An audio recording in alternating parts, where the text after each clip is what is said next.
దేవుని పరిశుద్ధ నామమునకు మహిమ కలుగును గాక.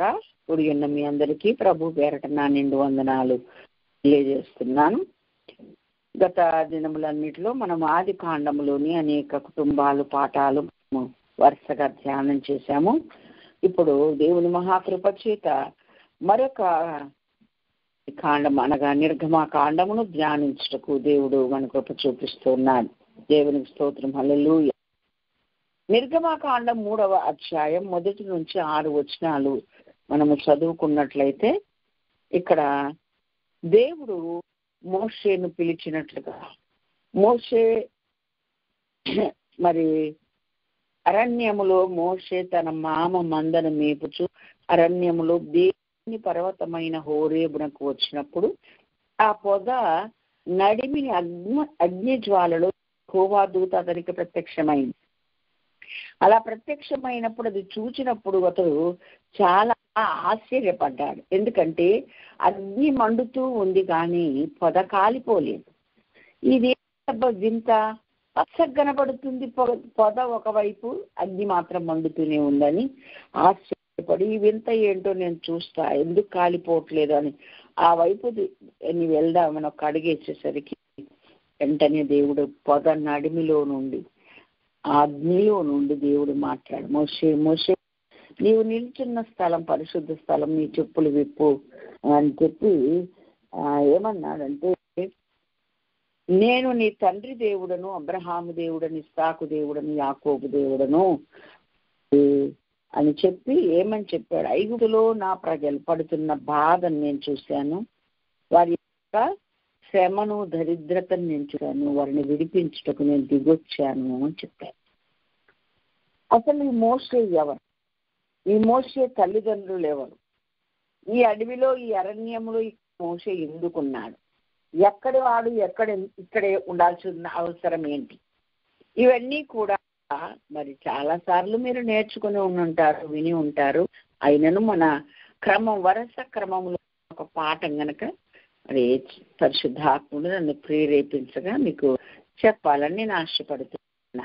అదే నిర్గమకాండం 6వ అధ్యాయం 16వ వచనం నుండి మనము చదువుకున్నట్లయితే ఈ మోషే యొక్క నేపథ్యం ఏంటి అని మనము ఆలోచిస్తే నేను చదువుతున్నాను. లేవి కుమారుల పేర్లు వారి వారి వంశావళి చొప్పున ఏవనగా షోను, కహతు, మొరారి. 18వ వచనం చదివితే కహతు కుమారులు అమ్రాము, ఇస్నారు, హెబ్రేను, ఉజ్జియేలు. మళ్ళా 20వ వచనం చదివితే ఈ అమ్రాము తన మేనత్త అయిన యొకబేతును పెళ్లి చేసుకునను, ఆమె అతనికి అహరోనును మోషేను కన్నారు అని రాయబడి ఉంది. ఇంతకు ఎవరు ఈ మోషే అంటే లేవి వంశస్థుడే. లేవి కుమారుడైన కహతు కుమారుడైన అమ్రాము, అమ్రాము కుమారుడైన మోషే. అర్థమైంది కదండి? ఆదాము నుండి చూస్తే కనుక ఇతడు 7వ తరము వాడుగా గుర్తించవచ్చు. అబ్రహాము కాదు, అబ్రహాము, ఇస్సాకు, యాకోబు కుమారుడు లేవి కుమారుడు కహతు కుమారుడు అమ్రాము కుమారుడు మోషే, 7వ తరము వాడు. సరే, ఈ మోషే వాళ్ళ అమ్మ పేరు యొకబేతని, తండ్రి పేరు అమ్రామ్ అని ఇక్కడ మనం చదివాం. మరి మోషే ఇద్దరి పేర్లు ఇక్కడ రాశారేంటి? మోషే అహరోనును మోషేను కనెను అని రాశాడు. బైబిల్ తెలిసిన వారందరికీ ఇంకొకరు ఉంటారు అనిపిస్తుంది.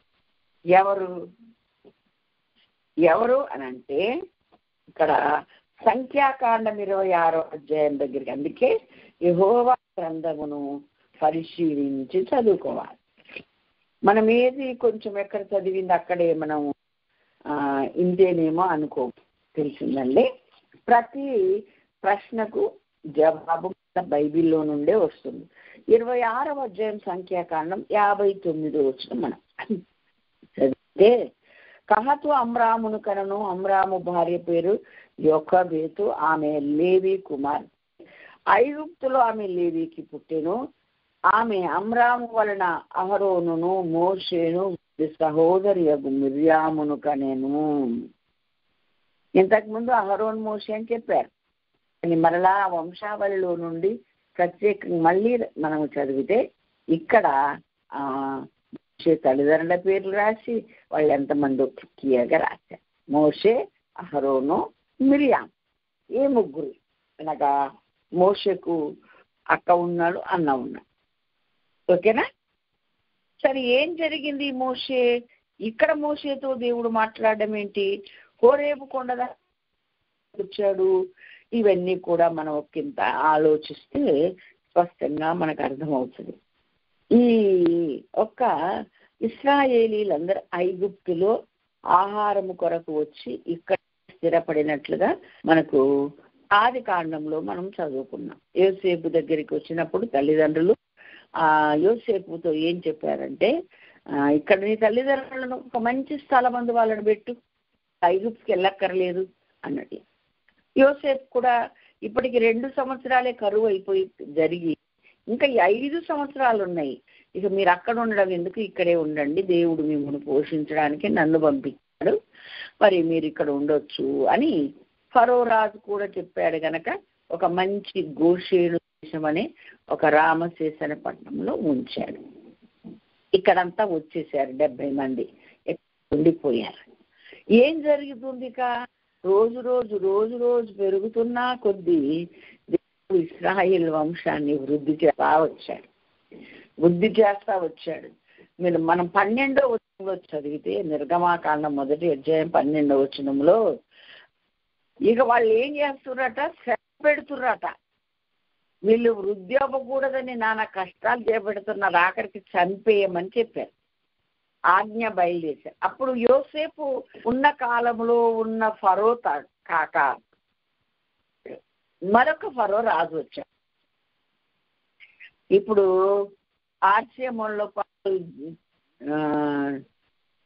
జాన్ పాల్ 2, 1 అట్లా 3, 4, 5 వస్తారు కాదు, అట్లా అనమాట. అలా పేర్లు వేరే ఉంటాయి కానీ అక్కడ అట్లా అంటారు. అట్లాగే ఇక్కడ వేరొక ఫరో వచ్చాడు. వచ్చి ఎవరి జాతి, ఎక్కడి నుండి వచ్చారు వీళ్ళు, ఏంటి ఇంత ప్రబలిపోయారేంటి, ఎక్కడ చూసినా వీళ్ళే కనబడుతున్నారు, ఇవన్నీ తెలుసుకున్నాడు. వామ్మో, ఇలాగే వీళ్ళని వదిలేస్తే కనుక వీళ్ళేమో ఎప్పటికైనా వాళ్ళ దేశం వెళ్ళి మన దేశంలో ఎందుకుంటారు, వెళ్ళిపోయేటప్పుడు ఒకవేళ ఏదైనా యుద్ధం వచ్చిందనుకో, యుద్ధం వచ్చినప్పుడు శత్రుపక్షం, ఎందుకంటే వాళ్ళు ఇక్కడోళ్ళు కాదుగా, వాళ్ళ దేశం ఇది కాదుగా, శత్రుపక్షం చేరిపోయి మనతో యుద్ధం చేసి మనల్ని ఓడించి ఈ మన ఐగుప్తు దేశం అంతా వీళ్ళు ఆక్రమించేస్తారేమో అని భయపడిపోయి ఈ యొక్క మగపిల్లలు పుడితే చంపేయండి, ఆడపిల్లలు పుడితే బ్రతకనివ్వండి అని చెప్పి ఒక శాస్త్రం తెచ్చాడు. చాలా కష్టాలు పెట్టడం మొదలు పెట్టాడు.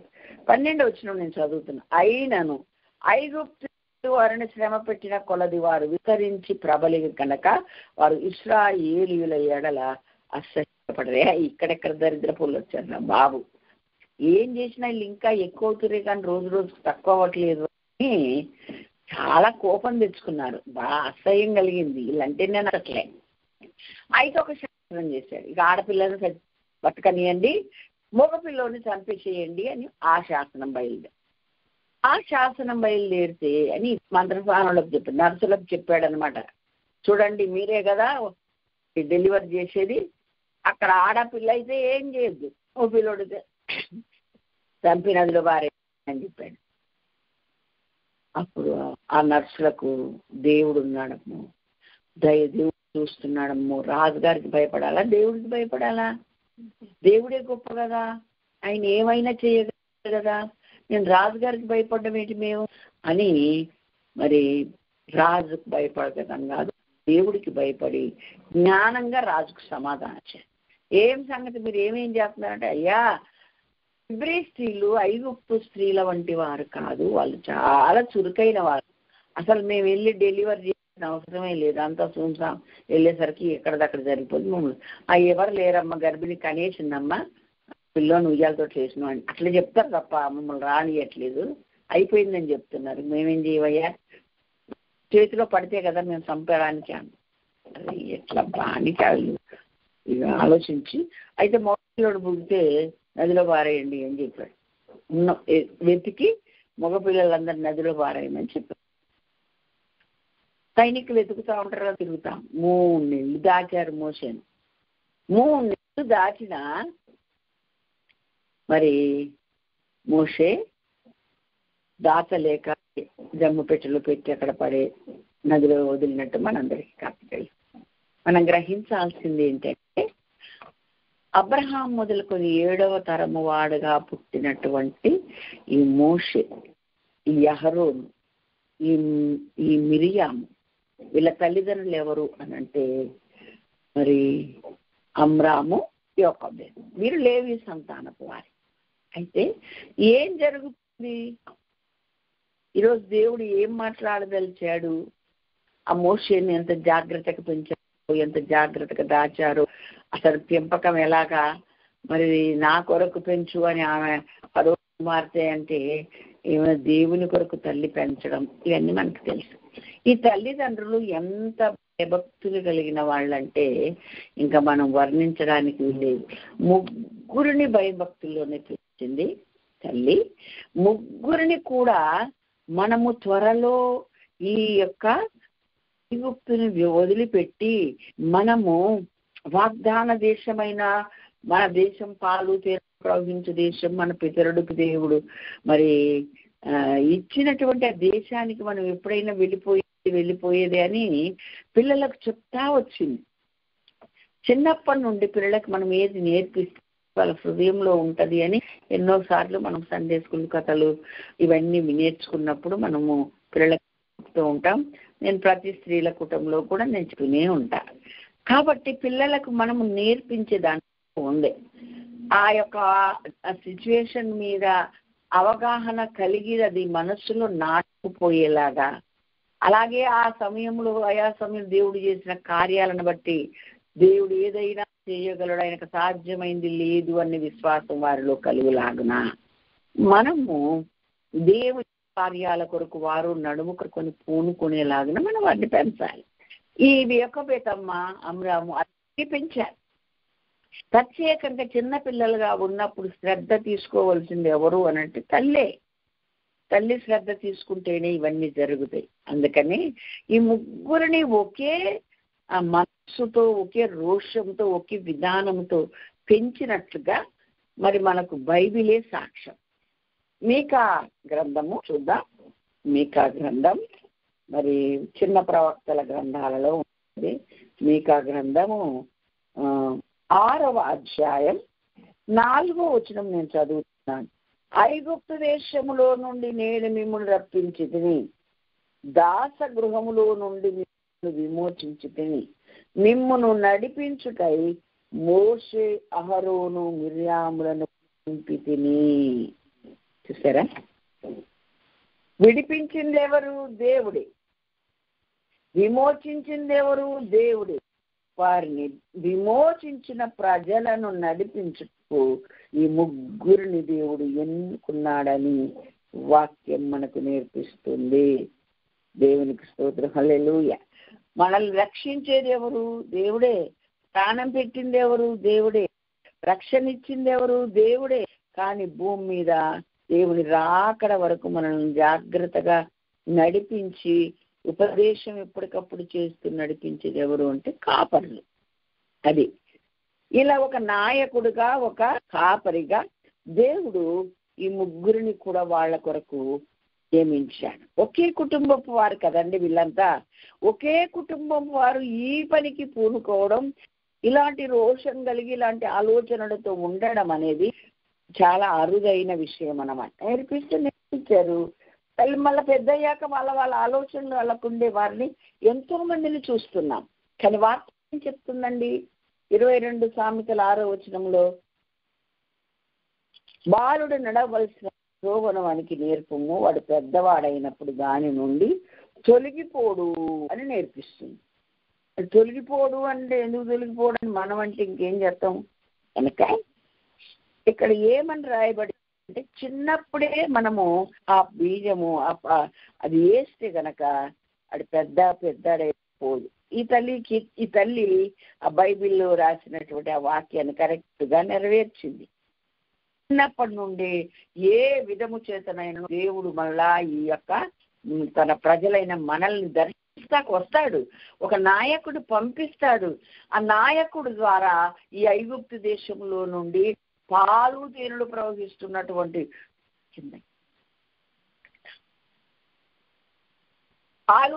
ప్రవహిస్తున్నటువంటి ఆ దేశానికి మనల్ని తోడుకొని వెళ్తారు. అందుకు దేవుడు దిగొచ్చి ఒక నాయకుడిని మన కొరకు ఇస్తాడు అని చెప్తుంటే ఈ మోషే అహరోన్లకు ఏమనిపిస్తుంది, మిర్యాకి ఏమనిపిస్తుంది, ఈ విషయాలైతే వెళ్ళి అందరినీ ధైర్యపరుస్తూ మీరేం కంగారు పడకండి, దిగులు పడకండి, ఇంకెంతకాలం ఈ వెట్టి చాకిరి, ఎంతకాలం ఈ దేశంలో ఉండాలి, ఎంతకాలం అని మీరేం దిగులు పడొద్దు, మనకు సమయం అయిపోయింది, 430 సంవత్సరాల 400 సంవత్సరాలకే నేను మళ్ళా మిమ్మల్ని దర్శించి బయటికి తీసుకొస్తానని విస్తార జనంగా అవుతారని దేవుడు ఐగుప్తులు అనేకమైన కార్యాలు చేస్తారని ఇవన్నీ ముందే ప్రవచన రీతిగా అబ్రహాం గారు ప్రవచించారు. అబ్రహాం దేవుడు చెప్పాడు. కాబట్టి మన పితరుడైన అబ్రహాముకు చెప్పిన మాట ఇచ్చి నెరవేర్చే దేవుడు తప్పక నెరవేరుస్తాడు. గనక మీరేమి మరి కంగారు పడకండి, ఏమి మీరు భయపడకండి. ఆ రోజు దగ్గరికి వచ్చింది, మనం వెళ్తామని ఈ మిరియమ్మ, ఈ అహరోను, ఈ మోసే అని ఇంటింటికి వెళ్ళి చెప్తున్నారు. మళ్ళా వీళ్ళ లోపల ఏముంది, ఒకవేళ దేవుడు మమ్మల్నే ఎన్నుకుంటే, మమ్మల్నే ఆ పనికి పూనుకుంటే మేము ధైర్యంగా ఆ పని చేయడానికి మేము సిద్ధంగా ఉన్నామని ముగ్గురు అనుకుంటారు. అలాగని తల్లి నేర్పిస్తుంది. ఒకవేళ దేవుడే మిమ్మల్ని పిలిచాడు అనుకోరా, నేను నిన్ను విడిపించడానికి ఫరో దగ్గరికి నేను మాట్లాడి వీళ్ళందరిని ఐగుప్తు తీసుకుపోదురు కానీ అని ఒకవేళ మీకే చెప్తున్నానా, మీరు సిద్ధంగా ఉండాలి. మీరు వెళ్ళిపోవడానికి ఇప్పుడున్న మన పిల్లలకి ఏం చెప్తాం, దేవుని సేవ చేయడానికి మీరు సిద్ధంగా ఉండండి, దేవుడు పిలిస్తే లోపడండి, వెనక్కి రావద్దు, అట్లా చెప్తాం కదా. ఆ మాటలే యొకబేతమ్మ రోజు వాళ్ళకి చెప్తూ వచ్చింది, వాళ్ళ కొరకు కన్నీటి ప్రార్థన చేస్తూ వచ్చింది. దేవునికి స్తోత్రం. ఉత్తి మాటలు ఇప్పుడు పనికి రావండి.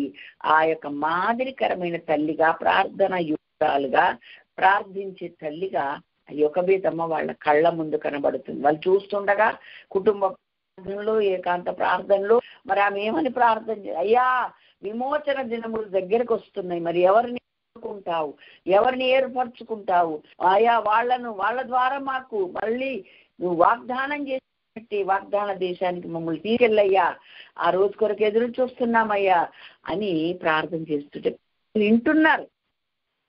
ఒకవేళ నీ చిత్తమైతే నా 3 పిల్లలు నేను నీ చేతిలో పెడుతున్నాను అయ్యా, నువ్వు వారిని వాడుకో అయ్యా, విమోచించడానికి వాడుకో స్వామి, ఈ ప్రజలందరినీ బయటికి తీసుకుని వెళ్ళి ఆ పాలు తేనెలు ప్రవహించు దేశంలో ప్రవేశపెట్టేటట్టు నా బిడ్డలను వాడుకో తండ్రి అని ఈమె ప్రార్థించడం పిల్లలు వింటున్నారు.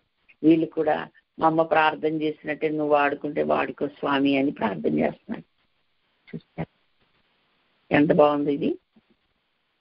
ఇలాగా వాళ్ళలో నరాన్న జీర్ణమైంది. అందుకే హెబ్రీ పత్రిక మరి ఏమంటారు, హెబ్రీ పత్రిక 11వ అధ్యాయం 24 నుంచి మరి మనము 27 వరకు చదివితే అక్కడ మోషే గురించి చక్కగా రాశారు.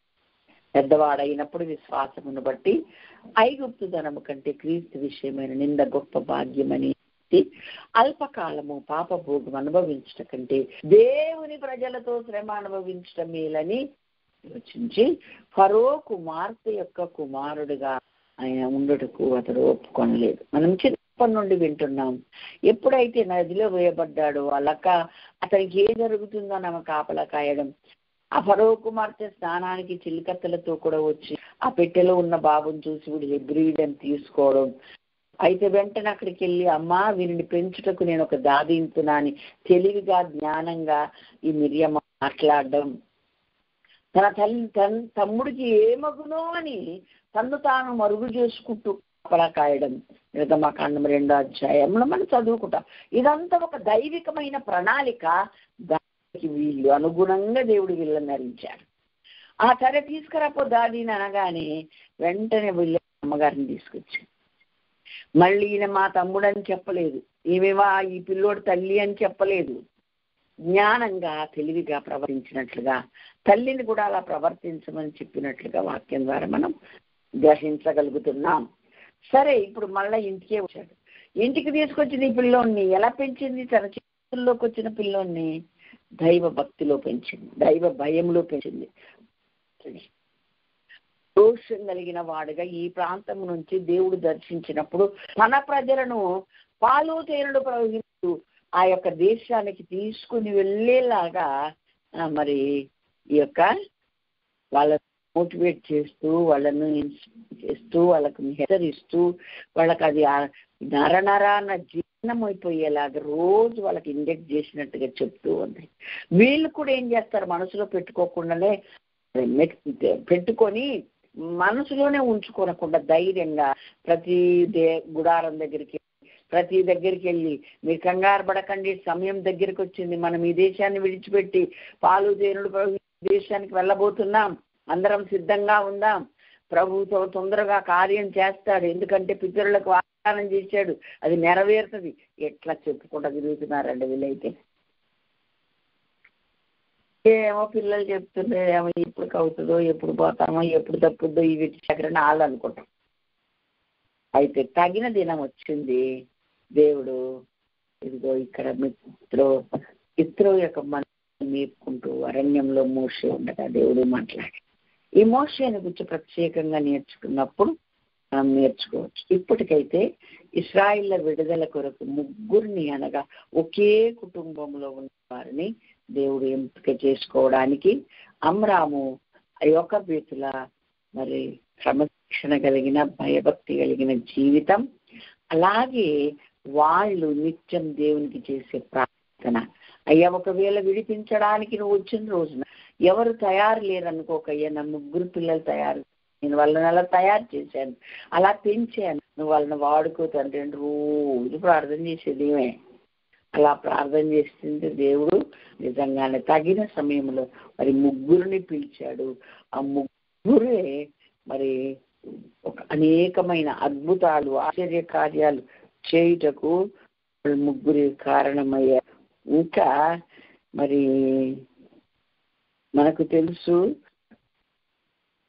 ఈ యొక్క మోషే, అహరోనులు వీళ్ళందరంట ఐగుప్తు దృష్టికిని, ఫరో సేవకుల దృష్టికిని మిక్కిలి గొప్పవాడయ్యాడంట మోషే. అసలు ఏంటి ఆ మాట ఏంటి, ఆ తీరేంటి, ఆ పనులు ఏంటి, ఆ అద్భుతాలు ఏంటి అంటే దేవుని సెలవుతోటి అన్ని చేస్తున్నాడు కదా, ఆశ్చర్యపోయారన్నమాట. మొత్తానికి దేవుని మాట చొప్పున ఇశ్రాయేలందరినీ కూడా ఐగుప్తులో నుండి కనాను చేర్చడానికి ఈ కుటుంబాన్ని దేవుడు పిలిచాడు. ఈ కుటుంబాన్ని దేవుడు ఎన్నుకున్నాడు. అందులో మహా గొప్ప నాయకుడిగా మోషేని చేశాడు. కుటుంబం అంతా ఇన్వాల్వ్ అయ్యి, కానీ మోషేకు ఒక్కింత ఆధిక్యత ఎక్కువగా ఉన్నట్లుగా దేవుని వాక్యం ద్వారానే మనం గ్రహించాల్సింది కుటుంబాల గురించి. అయితే ఈ కుటుంబాలలో అమ్రాము యోకెబేతుల కుటుంబం స్పెషల్ గా ఉంది. అందరూ లేవీలే, అందరూ యూదా గోత్రం వారే, అందరూ హెబ్రీలే, అందరూ అలా బ్రతుకుతూ ఉన్నారు. కానీ ఒక విశిష్టమైన బ్రతుకు వీళ్ళు బతుకుతున్నారు. నేను ఒక దగ్గర ఒక ఆర్టికల్లో నేను చదివాను, మన బ్రతుకులు సమాధితో ముగించబడకూడదు, సమాధి తర్వాత కూడా వ్రాయునంతగా, ఒక బుక్ రాయినంతగా మనం బతకాలి. దేవునికి మహిమ కలుగునగా. చాలా మంది సమాధితోనే ఇక వాళ్ళ జ్ఞాపకాలు వాళ్ళ అన్నీ అయిపోతాయి. అలాంటి బతుకొద్దు.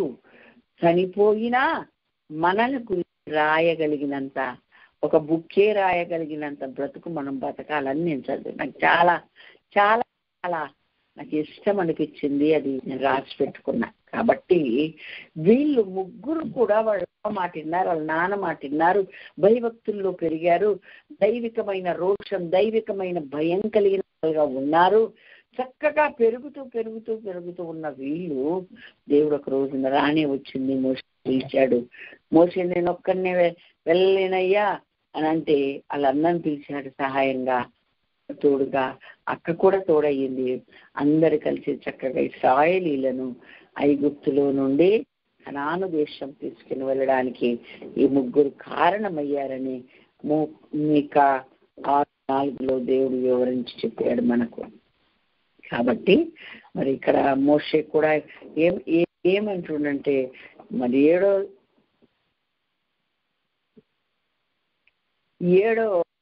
అధ్యాయం అపోస్తల కార్యం 20 నుండి 25 చదివితే, నేను ఇప్పుడు చదివింది అక్కడ ఏంటంటే దేవుడు మరి ఈ క్రమం చెప్తున్నాడు. మోషే ఎలా పుట్టాడు, ఏమైంది, ఎలా పిలిచి అదంతా క్రమం చెప్తున్నాడు. అయితే మనం గ్రహించాల్సింది ఏంటంటే ఏ విధము చేతనండి నడిపించాలంటే గ్రహింపు లేని కొంతమంది నువ్వు వాణి చంపినట్టు నన్ను చంపుతావా, ఈయన చంపిన పెరిగే మాట్లాడుతుంటే అమ్మో ఇది ఫరో దృష్టికి తెలిస్తే లేని తిప్పాలని వెళ్ళాడు. తగిన మళ్ళీ అక్కడికి వెళ్ళినా అతని తపన, అతని ఆశ, అతని ప్రార్థన ఏంటంటే ఆ ఇశ్రాయేలులను విడిపించడానికి ఇక సమయం వచ్చింది కదయ్యా, 400 సంవత్సరాలకు విరుగుతలకు వచ్చేస్తారని చెప్పాడు కదా అబ్రహాం గారు. మరి 400 సంవత్సరాలు అయిపోతున్నాయి కదా, మరి నువ్వు జోక్యం చేసుకోవా, నువ్వు విడిపించవా, పాలు తేళ్లు ప్రవహించు మమ్మల్ని పంపవా, ఇవా రాత్రులు ఇదే ఇదే ఇదే ఇదే ప్రార్థన చేస్తున్నారు వాళ్ళు. నిజంగా ఆ ప్రార్థనను దేవుడు విన్నాడు, తగిన దిగి వచ్చాడు, ఆ పొదలో ప్రత్యక్షమయ్యాడు. మరి ప్రత్యక్షమైపు నిన్ను పంపిస్తాను రా, వెళ్ళి నా ప్రజలను ఆ భయంకరమైనటువంటి ప్రజల మధ్య విడిపించటకు, ఫరోతో మాట్లాడటకు నేను తగిన జ్ఞానాన్ని, వివేకాన్ని మీ ఇద్దరికి నీకు ఇస్తాను, నువ్వు నడిపించండి. అయ్యా నా వల్ల కాదు, నెత్తున్నయ్యా అట్టా ఇట్టా అంటే కూర్చైనా మీ అన్న వస్తున్నాడు చూడు, మీ అన్న నీకు తోడుకుంటాడు, నీకు కొడుకుతాడు, నువ్వు అన్నకు ప్రవక్తగా ఉంటావు, అందించేవాడిగా ఉంటావు, దేవుడు వాడికి దేవుడిగా ఉంటావు అని గొప్ప మరి ఉన్నత మోషేకి ఇచ్చాడు. ఆ తపనను బట్టి అహరోనును అక్కడ తోడుగా ఉంచాడు. ఇక వెళ్ళి గుడారం మోటివేట్ చేయటం మొదలు పెడుతున్నారు. ఇగో మనం వెళ్ళే సమయం దగ్గరికి వచ్చింది, సిద్ధపడమంటున్నారు, అన్ని సిద్ధం చేసుకో, ఎప్పుడు దేవుడు దర్శిస్తాడు, ఎప్పుడు దిగొస్తాడు, ఎప్పుడు ఆ మాట చెప్తాడు, అప్పటి వరకు మరి మనం ఎప్పుడు సిద్ధంగానే ఉండాలి. నేనైతే ఎప్పుడు ఏ ఊరు వెళ్ళినా జిప్పు మూసే కూర్చుంటా అని చెప్తాను మీకు చాలాసార్లు. బ్యాగ్ చదివేసుకొని జిప్ వేసే కూర్చుంటాం, ఎప్పుడు టైం అయితే ఎప్పుడు మరి ఫోన్ వస్తే అప్పుడు వెళ్ళిపోవడం. అలాగా మనం ఈ దేశాన్ని విడిచిపెట్టి మన దేశానికి పాలు తేలు ప్రవహించే దేశాన్ని మనం వెళ్లాల్సి ఉంది అని వీళ్ళు సిద్ధపడమే కాదు, వీళ్ళు దేవుడి పనికి రావడానికి తమ్ముడు తాము సిద్ధపరచుకునడమే కాదు, అక్కడ ఉన్న మరి తమ సైన్యం అంతటినీ ఇశ్రాయేలు అందరినీ కూడా ఆ స్థాయిలోకి తీసుకుని వచ్చినట్లుగా దేవుని వాక్యం మనకు ఇస్తూ ఉంది. దేవునికి మహిమ కలుగునుగా. కాబట్టి మనం అందరము కూడా మరి గ్రహించవలసిన గొప్ప విషయం ఏంటి అంటే అమ్రాము యొక్క లాగా మన పిల్లల్ని దేవుని మహిమ కొరకు పెంచాలి, దేవుడు వాడుకునే రీతిగా పెంచాలి. వేల లక్షల మంది జనాలు నశించిపోతున్నారు కనుక వాళ్ళలో కొంతమందినైనా నీ దగ్గరికి నడిపించగలిగిన స్థాయి మోషే అయితే దాదాపు 40 లక్షల మందిని నడిపించగలిగాడు అన్నయ్య సహాయంతో. మరి మనం కనీసం మరి అందులో పావంతైనా మనం చేయకపోతే ఎలా అన్న మరి దోషం మనకి రావాలి అని పూట దేవుడు చెప్తూ ఉంటాడు. మొదటి నుంచి అదే తపన ఉంది. అయితే దేశాన్ని వదిలాడు, రాజరికాన్ని వదిలాడు, ఫరో కుమారుడు అనిపించుకుంటే కూడా ఇష్టపడలేదు.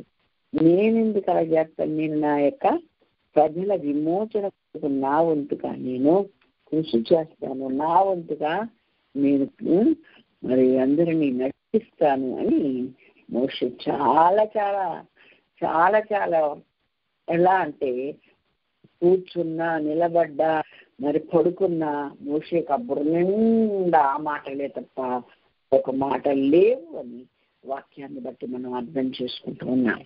తగిన దినమందు దేవుడే దిగొచ్చి ఈ విషయాలన్నీ చెప్పి అయ్యా అయ్యా ఎవరిని పంపైన వల్ల కాదంటే కోపడి నువ్వే వెళ్ళాలి, మీ అన్న వస్తున్నాడు, మీ అన్నతో పాటు నువ్వు కూడా వెళ్ళాలి, పరో ఎదుట నిలబడాలి, నేనేం మాటలు అందిస్తాను అవే చెప్పాలి మీరు అని చెప్పి కొంతమంది పెద్దలను కూడా తీసుకుని వెళ్ళు అంటాడు. ఇక నోరు మూసుకొని ఆ పని చేశాడు. ఇప్పుడు ఆయన వయసు ఎంతో చూసండి, 80, వాళ్ళ అన్నకి 83, అలాకకి 86. అప్పుడు ఈ వయసులో కూడా వాళ్ళు చాలా స్ట్రాంగ్గా మంచిగా ఉండి దేవుడు ఆజ్ఞలన్నీ పాటిస్తూ వాళ్ళకి ముందు నడుస్తూ ఉన్నారు. మేము వెళ్ళిపోతాం, మేము ఇక్కడి నుంచి వెళ్ళిపోతాం అని ఎవడో యెహోవా వారిని సేవించడానికి వెళ్ళిపోతాం అంటే ఎవడో యెహోవా అన్నాడు. ఓహో సరే ఎవడో యెహోవాని దిగాలని దేవుడు అది మొత్తం ప్రతి విషయంలో పొలాల్లో వడిగంటలు, పశువుల్లో, కుక్కలు, కప్పలు ఇంటి నుండి, ఈగలు ఇంటి నుండి, అన్నంలో కూరలు ఎక్కడ చూసినా అయ్యే. అమ్మమ్మ పంపుతా అంటాడు, కఠినం చేస్తాడు. ఇలా దాదాపు 12 అద్భుతాలు చూశాక జ్యేష్ఠ కుమారుడు చచ్చిపోతాడు ఇక అని చెప్పే వరకు రాజుకు బుద్ధి రాలేదు. అలాగే జ్యేష్ఠ కుమారుని పోయాడు. కానీ వాళ్ళకి ఏమి శాపం వస్తున్నా, ఏ కష్టం వస్తున్నా ఇశ్రాయేలుకు మాత్రం రాలే. అందరు నల్గొండ పట్టణంలోనూ ఉన్నారనుకోండి, అందరూ హైదరాబాద్ పట్టణంలో ఉంటాడు. ఒక ప్రాంతంలో ఒకలా ఉంటే ఒక ప్రాంతంలో ఇంకొకలాగా వాతావరణం అది మనకు తెలుసు. దేవుడే అలా స్వయంగా దిగొచ్చి ఆ వధువుగా ఏమంటారు గుర్రెపిల్లగా ఆయన వధించబడ్డాడు కదా. ఇదంతా ఎందుకు జరిగింది? ఆ విమోచన గుర్తు వాళ్ళని అక్కడ చేసుకున్నారు. ఇక రేపే మీరు బయటకు వెళ్ళాలి, ఒక 1 ఏడాది గొర్రె పిల్లని తీసుకోండి, నిర్దోషమైన తీసుకుని దాని రక్తం గడప కమ్మల మీద పెట్టండి. సంహార దూత వస్తాడు, వచ్చి మొత్తం అంతా చూస్తే వాళ్ళ మొదటి వాడు అవుతాడు, మన మొదటి వాడు రక్షింపబడతాడు. కనుక రక్తపు గుర్తు చూస్తే మాత్రం ఆ యొక్క సంహారకుడు రాడు, లోపలికి రాడు. అది మీరు అందుకోసం మీరు పెట్టుకోండి అని చెప్పారు కదా. ఇవన్నీ ఎవరి ద్వారా దేవుడు చేయించాలంటే మోసే ద్వారా, అహరోను ద్వారా. మిర్యాము అందరినీ మోటివేట్ చేస్తూ వచ్చింది. ఈ చక్కని కుటుంబాన్ని ఇలా తీర్చిదిద్దగలిగిన వాళ్ళు ఎవరు అంటే ఒక దేవుడు అబ్రహాము. అంటే వాళ్ళ తల్లిదండ్రులే. అప్పుడు పెద్ద గురువు లేడు, లేదా పాఠశాల లేదు, ఎక్కడ నేర్చుకోవాలి లేదు, ఏమీ లేదు. అన్ని యేసయ్య పాదాల దగ్గర నేర్చుకోగలిగాడు, నేర్చుకున్నారు, నేర్పించారు. దేవునికి మహిమ కలుగును కాక. హల్లెలూయా. మోషే పట్ల దేవుడు చేసిన కార్యాలు వాళ్ళు అద్భుతంగా వాళ్ళు విన్నారు, ఆశ్చర్యంగా ఆ యొక్క కార్యాలు వాళ్ళు చూశారు అండి. కాబట్టి దేవుడు మనతో ఏం మాట్లాడుతున్నాడో మనం గ్రహిద్దాం. మరి అపోస్తలు కార్యం 7:20 ఉంటుంది. ఆ కాలం మందు మోషే పుట్టాను అంటారు. ఏమైందో అదంతా కింద చివరి చదివితే మనకు అర్థమైంది. అయితే మనం గ్రహించాల్సింది ఏంటంటే క్లిష్ట సమయంలో మోసే పుట్టాడు, భయంకరమైన పరిస్థితుల్లో మోసే పుట్టాడు, భయంకరమైన పరిస్థితులు ఇశ్రాయేలందరూ ఎదుర్కొంటున్న టైంలో మోసే పుట్టాడు. ఆయన పుట్టుక కూడా ఒక అద్భుతమేనని, దేవుడిని ఎరిగిన వారికి మేలు కలుగుట సమస్తం సమకూర్చి జరిగిస్తాడని. అలాగా మోషే అద్భుతంగా ప్యాలెస్ లో పెరిగాడు, సకల విద్యలు నేర్చుకున్నాడు. ఆ భయంకరమైన శక్తివాటుకు తప్పించబడి మరి క్షేమంగా ఉన్నాడు. ఇన్ని అద్భుతాలు మోషే పట్ల చేస్తాడు. అలాగే మిర్యాము మంచిగానే ఉంది, అలాగే అహరోను మంచిగానే ఉంది. ఆ రోజు రానే వచ్చింది, దేవుడు వాళ్ళతో మాట్లాడాడు. వీళ్ళందరూ కలిసి ఇశ్రాయేలీయులను ఐగుప్తు దేశంలో నుండి పాలు తేళ్లు ప్రవహించు వాగ్దాన దేశానికి నడిపించుటకు వాళ్ళు ముందు నాయకులుగా ఉన్నారు. ఎక్కడ అహరోను ఎక్కడ ఉన్నాడంటే అహరోను పిలిపించాడు, అక్కడ రాడు. అహరోను వచ్చాడు. ఎందుకు ఊకే నన్ను ఇలా అంటావు అని కోప్పడి దేవుడు మోసతో ఏమన్నాడు, నువ్వు నీ అన్నయ్య అయిన అహరోను లేడా, అతడు బాగా మాట్లాడగలడని నేను ఎరుగుతున్నాను. ఇదిగో అతడు నేను ఎదుర్కొంటున్నాడు, అతడు నిన్ను చూచి తన హృదయంలో సంతోషించు. నీవు అతడితో మాట్లాడు, అతని నోటికి మాటలు అందించగలను. నేను నీ నోటికి అతని నోటికి తోడై ఉండి మీరు చేయవలసిన దాన్ని మీకు బోధించదు అని చెప్పి నీకు బదులు అతడు మాట్లాడతాడు. అతను నీకు నోరుగా ఉంటాడు, నువ్వు అతని దేవుడుగా ఉండవు. ఈ కర్ర తీసుకొని అని ఏ కర్రతోటి అద్భుతాలు చేశాడో చూపించాడో ఆ కర్ర తీసుకొని కదండి.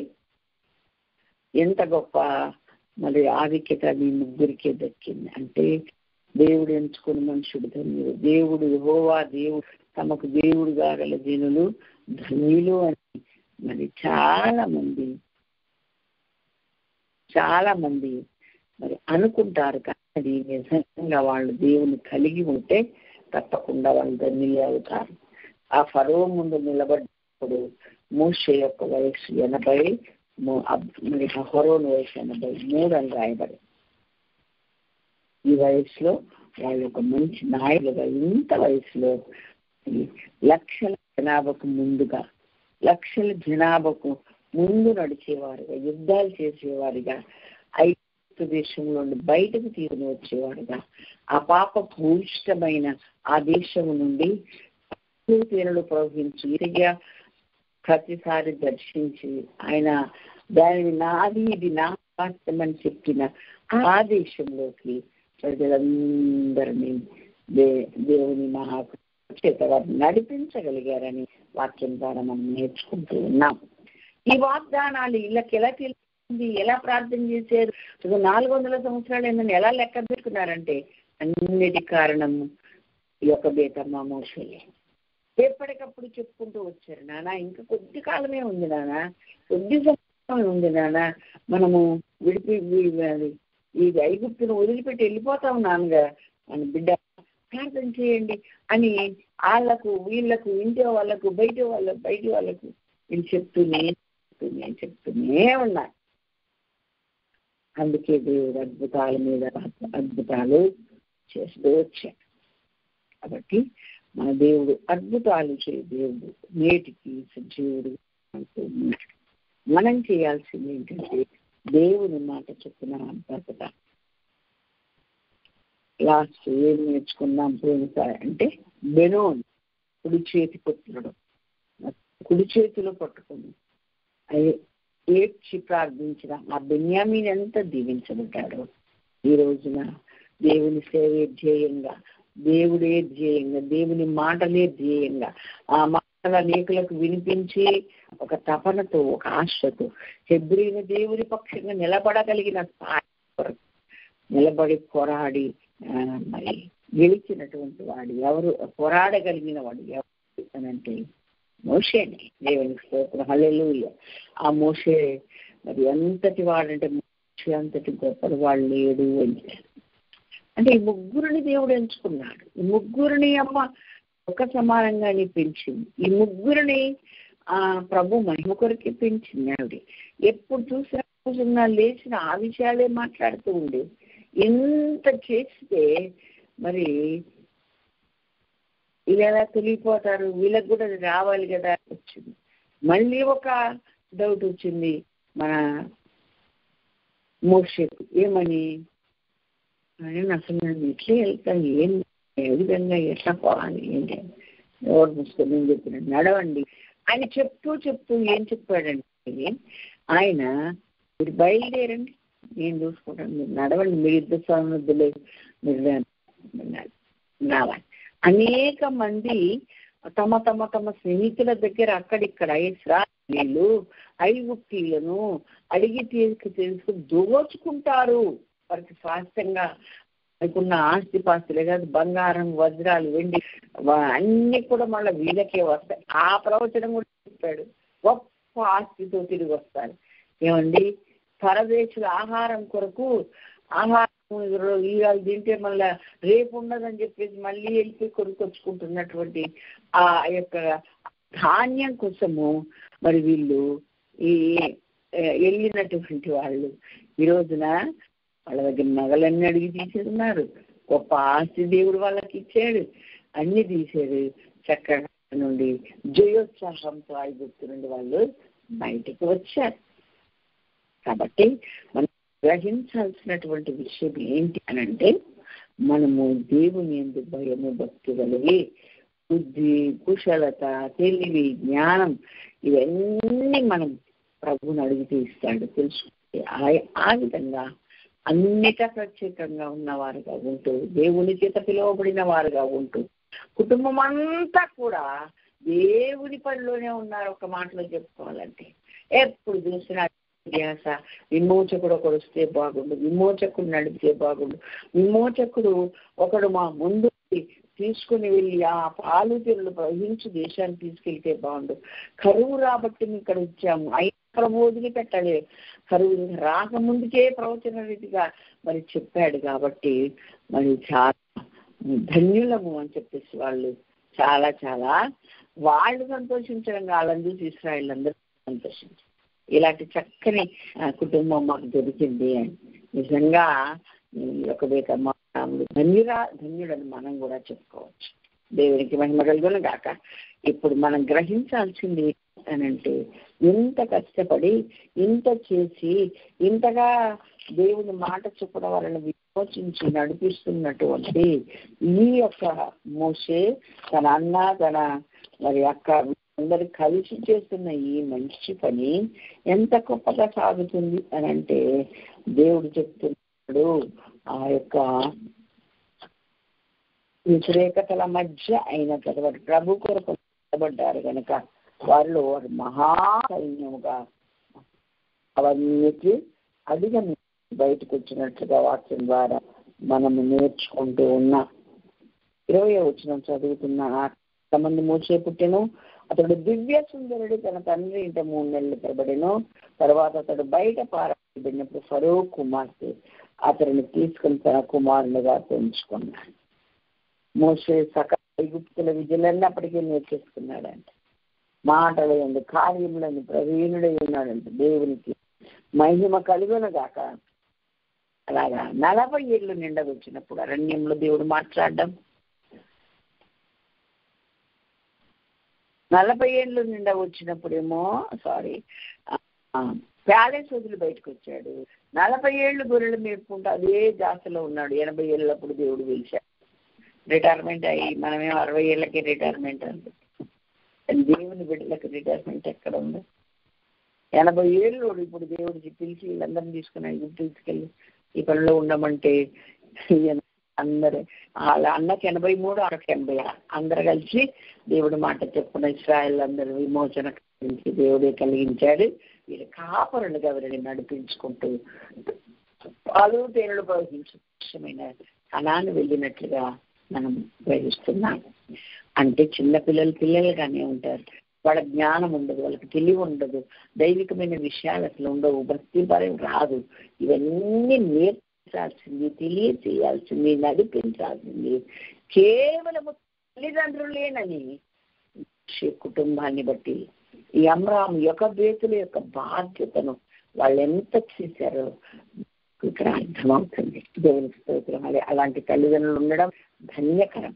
అలాంటి తల్లిదండ్రులు ఉండడం వాళ్ళ జీవితాలకు ఎంతో ఆ మహానాయకులుగా మరి మోషే లాంటి మరి నాయకుడు కన్నా వాళ్ళకు మోషే లాంటి మొట్టమొదటి నాయకుడిగా అతను ఉంటే మరి మోషే అహరోనేమో యాజకుడుగా బలిపీఠం దగ్గర పరిచయం చేసేవాడుగా ఉన్నాడు. మిరియం మేము పర్యవేక్షణ చేస్తూ మరి అందరి ఇక్కడికి తొలగిపోకుండా నష్టపోకుండా వారందరినీ ప్రభులోనే నడిపించుటకు, వాళ్ళని ధైర్యం ఇప్పుటకు, భయపడొద్దు, 400 years అయిపోతుంది, మనం ఇక్కడ వెళ్ళిపోతాం, ఇవన్నీ చెప్పింది ఒక్క మిరియం. ఎవరు చెప్పండి? దేవుని హల్లెలూయా. ఇక్కడ నేను చదువుతున్న మాట వింటారా? మిరియం గురించి నాకు చాలా నచ్చుతుంది, ఇష్టం అనిపిస్తుంది. ఎలా అంటే ఈ మిరియం ఏం చేసిందా, ఎప్పుడైతే ఐగుప్తులో నుండి బయటకు వచ్చారో, మిరియం వయసు 86 అని చెప్తున్నాం కదండి. కానీ ఎప్పుడైతే ఐగుప్తులు అన్ని సంవత్సరాలు వచ్చించి అక్కడి నుంచి బయటకు వచ్చి అవన్నీ అయినప్పటికీ మిరియం ఎలా ఏం చేసిందంటే, ఇక్కడ 15వ అధ్యాయం చదువుతున్నాను, మీరు చూడొచ్చు. 20 వచ్చిన.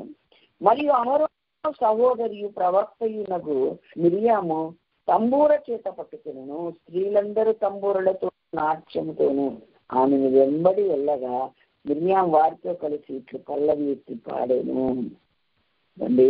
గిలిగ తప్పుడు కొట్టుకుంటూ పల్లవి ఎత్తి చక్కగా మరి పాడుతూ ఉంది మిరియం. ఏమని? యెహోవా గొప్ప కార్యాలు చేశాడు, సముద్రాన్ని దాటించాడు, సముద్రాన్ని మాట్లాడి చీరిపోయేలా చేశాడని ఇక ఆయన కార్యాలన్నీ కూడా అక్కడ ఉంటాయి.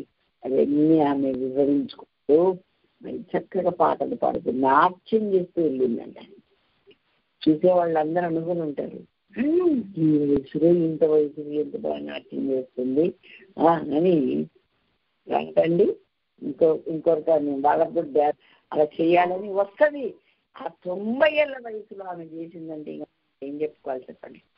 కాబట్టి వ్యక్తికు దైవికమైన ఆలోచన, దైవికమైన రోషం, దైవిక పనిలో ముందుండడం, దైవికమైనటువంటి విధానం, ఎప్పుడెప్పుడు ఆ పాలు తీరుడు ప్రవహించు దేశానికి నా ప్రజలు తోడుకొని వెళ్ళాలా అని ఒక అద్భుతం వెనుక చేస్తూ ఉండగా గడియ కొరకు ఎదురు చూసి వాళ్ళు నడిపించిన వాళ్ళు 3 అని మీ కారణాల్లో మనకు దేవుడు చెప్తూ ఉన్నారు. చక్కని కుటుంబం, చక్కగా బిడ్డ పెంచిన తల్లి తండ్రి బాధ్యతకు పెంచారు. ఇలాంటి కుటుంబం ప్రపంచంలోనే అరుదుగా మనకు కనబడింది. కాబట్టి ఈ కుటుంబాల గురించి తెలుసుకుంటున్నాం మనము ఈ విధంగా దేవుడు మనకు నేర్పింది. మోషే కుటుంబం అనగా మోషే తల్లిదండ్రులైన యోకోబేదు అమ్రాముల గురించి దేవుడు మనకు నేర్పాడు. వాళ్ళ గర్భవాసం ఈ 3 కూడా దేవుని మహిమ కొరకు నిలబడేలాగా దేవుడు వారిని మరి సముద్రంలో నుండి అనగా లోకములో నుండి నానా విధములైన మాటలు మాట్లాడే వారిలో నుండి మరి వారిని మనల్ని ప్రత్యేకపరుచుకున్న దేవుడు ఆ ఇజ్రాయేల్ వంశంలో ఆ కుటుంబాన్ని ఏర్పరచుకున్నాడు. ఎంతో ధన్యత కదండి, చాలా ధన్యకరమైంది. మన బిడ్డలు మనం కూడా ఇలా ప్రభు మహిమ కొరకు వాడబడేలాగా దేవుడు మనల్ని ఎన్నుకునేలాగా మనమందరం మరి దేవుని సన్నిధిలో చాలా భక్తి చేయాలి, చాలా భయముతో మసులుకోవాలి, చాలా మరి దేవుని యందు భక్తులు కలిగి ఉండాలి. ఎంతో విసిగిచ్చారండి మోషే అహరోనులను వాళ్ళు ఇశ్రాయేలు. రేపటి రోజు వీలైతే ఇలా వీటిలో నేర్చుకుందాం కదా. కానీ దేవుడు అద్భుతంగా మరి వాళ్ళకి ఓపిక సహనాన్ని ఇచ్చాడు. ఎలా ఇచ్చాడు, ఏంటి అంతా తర్వాత నేర్చుకుందాం. మనం ఇప్పటికీ అమ్రామ్ యొక్క ఇప్పటికీ మర్చిపోకూడదు. నేనైతే నా బిడ్డల గురించి, నా కుటుంబం గురించి, అమ్మా మీ పిల్లలంతా 3 ఏం చేస్తున్నారా అందరంటే నాది ఒక బేత్ ఫ్యామిలీ అండి అని చెప్తా. అబ్బా ఇంకా వాళ్ళంటే బిక్కిరి అయిపోతారనమాట. ఒక బేత్ ఫ్యామిలీ అంటే మాటల ఏ ఒక్కరో సేవ చేస్తున్నారు, ఏ ఒక్కరో వెళ్తున్నారంటే అక్కడికి చాలా గొప్పగా ఉంటుంది. 3 యుగబేత మసురుడు ప్రజలకు సేవ చేస్తూ దేవునికి వాళ్ళకి మధ్యవర్తిగా ఉంటూ ఐగుప్తు దేశం నుండి వాళ్ళందరినీ విడిపించడం ఇన్స్పైర్ అయ్యారు. వాళ్ళు మోటివేట్ చేయగలిగారు. వాళ్ళు నడవాలన్న తపన వాళ్ళలో ఉంది. ఎలాగైనా వెళ్ళిపోవాలి మనం ఇక్కడి నుంచి అని ఉంది. ఆ దినములు సమీపిస్తున్నది మామూలుగా కాదు. వాళ్ళు రోజుకి ఇంకా ప్రజ్వరిల్లుతూ మరి దేవుని సన్నిధిలో వాళ్ళు మరి వాళ్ళందరినీ తోడుకొని వెళ్ళారు. గొప్ప సాధకులుగా మారాడని వాక్యం మనకు నేర్పిస్తూ ఉండగా మనమందరము కూడా మరి మనం రామే కాదు, మన బిడ్డలను అలా పెంచాలి, వాళ్ళకి ఆ జ్ఞానం ఇవ్వాలి, వాళ్ళకి ఆ వివేకం పడేలా తెలియక నాకెందుకు ఏంటి ఇది అవసరాన్ని అనేవాళ్ళు కొంతమంది ఉంటే కనుక వాళ్ళకు కూడా మనము నచ్చ చెప్పి మరి పద్ధతులు చెప్పి ప్రేమతో చెప్పి మరి వాళ్ళను ప్రభు భయంలో భక్తిలోకి నడిపించదు మనమందరినీ కృషి చేద్దాం. అసలు మోషే ఎందుకు ఎలా అక్కడికి వెళ్ళాడు, ఎందుకు మోషే అక్కడ అంటే ఇదంతా దైవ సంకల్పమే. కానీ అందులో కొన్ని విషయాలు కూడా మేము మీతో మళ్ళా మనం పంచుకుందాం. ఈ కుటుంబం మట్టుకు 3 బిడ్డలను ప్రభు మహిమ కొరకే పెంచగలిగింది ఒక వేతమ్మ తల్లి. మనకి వేతమ్మలాగా మన బిడ్డలు పెంచుకోవడమే కాదు, దేవుని దగ్గర అడగా వెళ్ళాను అంటే రిక్కమ్మ అయితే అడగా వెళ్ళింది. ఆమెకు కూడా అంత చొరవ ఉంది, నిలుపుకోలేదు లాస్ట్ వరకు. యోకబేతమ్మ కూడా దేవుని దగ్గర అంత తరచుగా వెళ్తుంది, చక్కగా ప్రార్థిస్తూ తన లిమిట్లో తను ఉంటూ దేవుడు చేస్తూ బిడ్డల కొరకు దివారాత్రులు ప్రార్థిస్తూ మెట్టుకు దైవికమైనటువంటి మరి గుర్తింపును దేవుని చేత పొగడబడే మంచి గుర్తింపును మరి యోకబేతమ్మ పొందుకుంది. నాది కూడా యొకబేతమ్మ ఫ్యామిలీ అని నేను ఎంతో ధైర్యంగా చెప్పగలుగుతాను. అదంతా దేవుని కృప, కేవలం ఆయనకు మహిమ అంతే. మా ద్వారా మరొకటి అని కాదని మీకు సవివరంగా తెలియజేస్తూ, తల్లిదండ్రులారా మీ పిల్లల్ని మోషే, అహరోను, యొకబేతమ్మలాగా పెంచమని, ఇప్పుడు ఇంకా చిన్న పిల్లలుగా ఉన్నవారు మరింత శ్రద్ధ వారి మీద పెట్టమని నేను ప్రభు ఆత్మచేత ప్రేరేపించబడిందా అనే ఈ మాటలు మీతో చెప్తూ ఉన్నాను. కాబట్టి వారు మర్చిపోకూడదు. ఏ విధంగా ప్రవచనం నెరవేరింది, ఏ విధంగా దేవుడి మాట నిరర్ధకం కాకుండా నిలబడింది, కృప యొక్క ఏర్పాటును బట్టి ఎక్కడికక్కడ మరి భయంకరమైన దినములు తనకు భయపడి, తనకు లోబడి, తన బిడ్డలుగా నిజమైన రక్షణ అనుభవంలోకి మరి వచ్చినటువంటి తన బిడ్డలను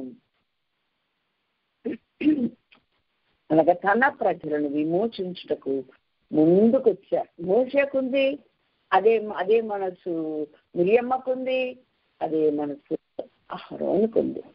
స్తోత్రం, హల్లెలూయా హల్లెలూయా. లేకపోతే ఆ ముగ్గురిని నేను పిలిపించారు కదా, నేను పంపించారు కదా అని ప్రభు అన్నాడు.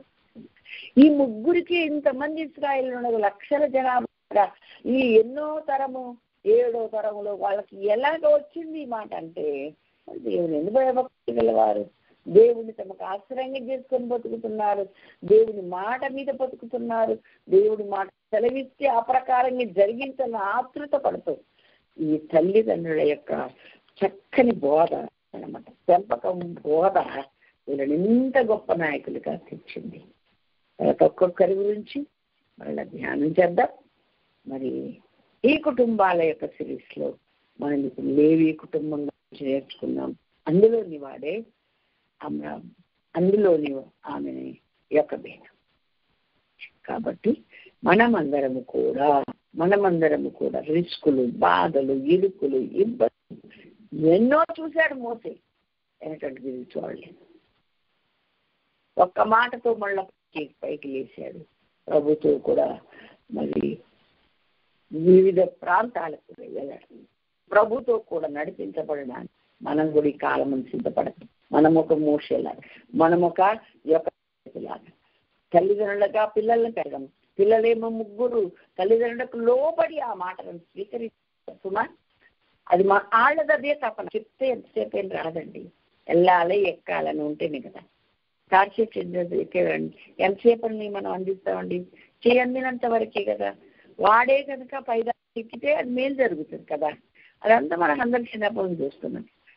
పెంచడానికి పెంచింది యొకబేతమ్మ, కానీ పెంచిన ఈ యొకబేతమ్మ మాటలను వాళ్ళు ఎంత ఇష్టంగా స్వీకరించి, ఎంత ఇష్టంగా దేవుని అడుగుతూ, ఎందుకు దేవునికి ఇంకా దగ్గర ఉన్నందుకు ఏమని అంటారు, వాళ్ళ ముగ్గురిని విడిపించలేదా, వాళ్ళని నేను వీళ్ళని విడిపించటకు నేను వారిని ఎన్నుకోలేదా, వాళ్ళని నేను పిలవలేదా అన్నాడు. అంటే ఆ తపనను చూసి దేవుడు వాళ్ళను ఆ పనికి పూనుకున్నారు. వీళ్ళందరినీ బయటికి తీసుకొస్తే కార్యం ఎవరు అంటే వెంటనే చెప్పుకుంటాం, అమ్రాము, యొకబేతు వాళ్ళ తల్లిదండ్రులు, వాళ్ళకి పెట్టిన ముగ్గురు పిల్లలు ఆ పని చేశారని మనం చెప్పుకుంటాం కదండి. కాబట్టి ఆ తపన, ఆశ మన పిల్లల్లో కలిగేలాగా మనం ప్రయత్నం చేయాలి. దీని తర్వాత దేవుడు వాడుకోవాలని ప్లాన్ చేయాలి. ఈ రెండో మనం పట్ల చేద్దాం. తల్లిదండ్రులుగా మనం కృషి చేద్దాం. దేవుని దృష్టికి, మానవుల దృష్టికి గొప్పవారిగా ఉందాం. అనేకులను నిత్య రాజ్య వారసులుగా మార్చుదాం. అతి కృప దేవుడు మనందరికీ అనుగ్రహించును గాక. దేవుడి మాటలను దీవించును గాక. ఆమేన్.